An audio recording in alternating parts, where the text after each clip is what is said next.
ഇന്ന് ചേർന്ന GST council യോഗം എടുത്ത ഏറ്റവും പ്രധാനപ്പെട്ട തീരുമാനം 5 കോടി രൂപയേക്കാൾ താഴെ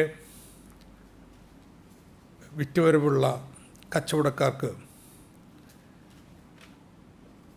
അവരുടെ റിട്ടേണുകൾക്ക് നൽകുന്നതിന് വന്ന വീഴ്ചകൾക്ക് ഒരു അംനസ്റ്റി പ്രഖ്യാപിക്കലാണ്. ജൂലൈ 2017 മുതൽ ഈ വർഷം 20 വരെ റിട്ടേൺ ഫയൽ ചെയ്യാത്തവർക്ക് 10,000 രൂപ വരെ പരമാവധി മാസം തോറും ലേറ്റ് ഫീ കൊടുക്കണമായിരുന്നു. എന്നാൽ അത് 500 രൂപയായിട്ട് കുറച്ചു.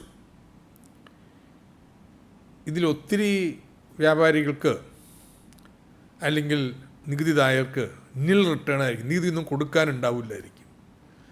അങ്ങനെയുള്ള കേസുകളിൽ ലേറ്റ് ഫീയേ വേണ്ടെന്ന് വെച്ചു.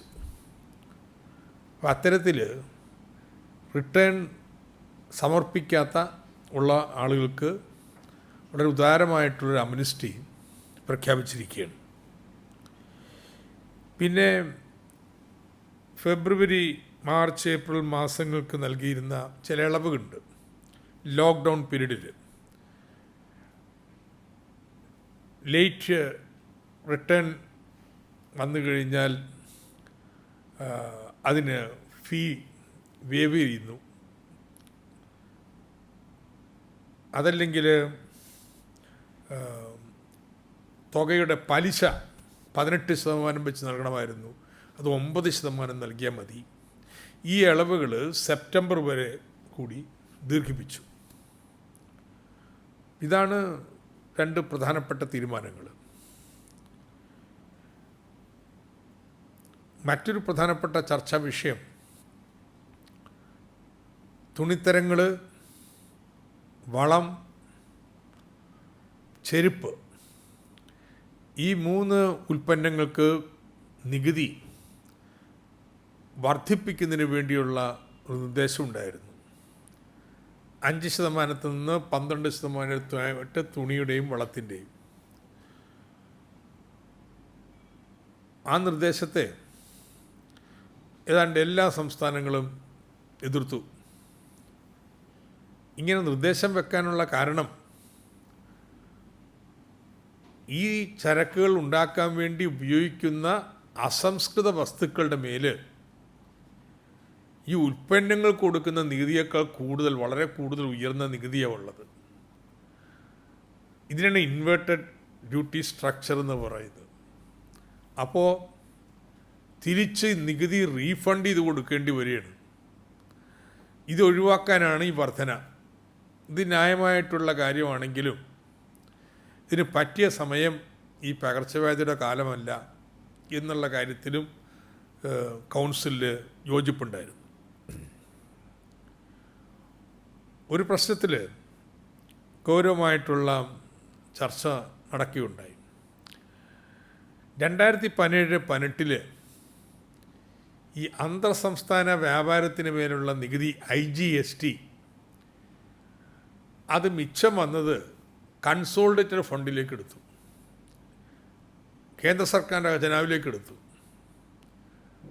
എന്നിട്ട് ആ നികുതിയുടെ 42% സംസ്ഥാനങ്ങൾ കൊടുത്തു. ഇത് തെറ്റാണെന്ന് പല സംസ്ഥാനങ്ങളും പണ്ട് ചൂണ്ടിക്കാണിച്ചിട്ടുണ്ട്. C&AGയും പറഞ്ഞു. ഇതിൻ്റെ അടിസ്ഥാനത്തിൽ മന്ത്രിമാരുടെ ഒരു സമിതി ഇത് ചർച്ച ചെയ്ത് പരിശോധിച്ചിട്ട് ഈ തെറ്റ് തിരുത്തുന്നതിന് തീരുമാനിച്ചു. കാരണം യഥാർത്ഥത്തിൽ ചെയ്യേണ്ടത് ഈ IGST മുഴുവൻ സംസ്ഥാനങ്ങൾക്ക് ഇടയിൽ പാതി 50% സംസ്ഥാനങ്ങൾക്കിടയിൽ വിതരണം ചെയ്യുകയാണ് വേണ്ടത്. അപ്പം അങ്ങനെ 30,000 കോടി രൂപ, അല്ല 32,000 കോടി രൂപ ഇതിനകം സംസ്ഥാനങ്ങൾക്ക് അധികമായിട്ട് ഫണ്ട് കൊടുക്കാനുണ്ടത് ഇപ്പോൾ കൊടുത്തു. ഇനി 17,000 കോടി രൂപ കൂടി കൊടുക്കാനുണ്ട്. അതെങ്ങനെയാണ് വിതരണം ചെയ്യുക തുടങ്ങിയ കാര്യങ്ങൾ പരിശോധിക്കുന്നതിന് വേണ്ടിയിട്ട് ആ മന്ത്രിസമിതി തന്നെ ഇനിയും പ്രവർത്തിക്കുന്നതാണ്. ഏറ്റവും വലിയ തർക്കം നടന്നത് GST കോമ്പൻസേഷനെ കുറിച്ചാണ്. കോമ്പൻസേഷൻ തുക ലഭിക്കാത്തതിനെക്കുറിച്ച് ഗൗരവമായിട്ടുള്ള വിമർശനങ്ങൾ പല അംഗങ്ങളും വെച്ചു. ഇപ്പോൾ ഫെബ്രുവരി മാസം അടക്കമുള്ള കോമ്പൻസേഷന് കിട്ടിയിട്ടുള്ളൂ. മാർച്ച്, ഏപ്രിൽ, മെയ് ഈ 3 മാസം. ഈ 3 മാസത്തെ പ്രത്യേകത കോവിഡ് പകർച്ചവ്യാധി മൂലം നികുതി വരുമാനം കുത്തനെ അങ്ങ് ഇടിഞ്ഞിരിക്കുക. 14% വെച്ച് വർധന കേന്ദ്ര സർക്കാർ ഉറപ്പ് നൽകിയിട്ടുള്ളതാണ്. അത്രയും വർദ്ധിച്ചില്ലെങ്കിൽ അതിന് നഷ്ടപരിഹാരം, ആ വിടവ് നഷ്ടപരിഹാരമായി തരണമെന്നുള്ളതാണ്. അപ്പം നികുതി വരുമാനം കഴിഞ്ഞ 2 മാസം ഈ 14% കണ്ട് വളരുന്നതിൻ്റെ പാതി പോലും ഇല്ല. അപ്പോൾ വലിയൊരു തുക, ഏതാണ്ട് 1 ലക്ഷം കോടി രൂപ ഈ 2 മാസത്തേക്ക് നഷ്ടപരിഹാരം തരണം. സെസ് ആണെങ്കിലോ വിൽപ്പന കുറഞ്ഞതുകൊണ്ട് അതും ചുരുങ്ങി. ഇപ്പോൾ കേന്ദ്ര സർക്കാരിൻ്റെ കയ്യിൽ സെസ് ഫണ്ടിൽ 8,000 കോടി രൂപയേ ഉള്ളൂ. അപ്പോൾ ഇത് മൊത്തത്തിൽ അവർ സ്വീകരിച്ചു വരുന്നൊരു സമീപനം, ഇത് GSTയുടെ കുഴപ്പമല്ല, ഇതൊരു കോവിഡിൻ്റെ പ്രശ്നമാണ്. എന്തിൻ്റെ പ്രശ്നമാണെങ്കിലും നിയമം വളരെ വ്യക്തമാണ്. 14% വളർന്നില്ലെങ്കിൽ സംസ്ഥാനങ്ങൾക്ക് നഷ്ടപരിഹാരം നൽകണം. കേരളം കൗൺസിൽ വെച്ച നിർദ്ദേശം, കൗൺസില് വായ്പ എടുക്കുക,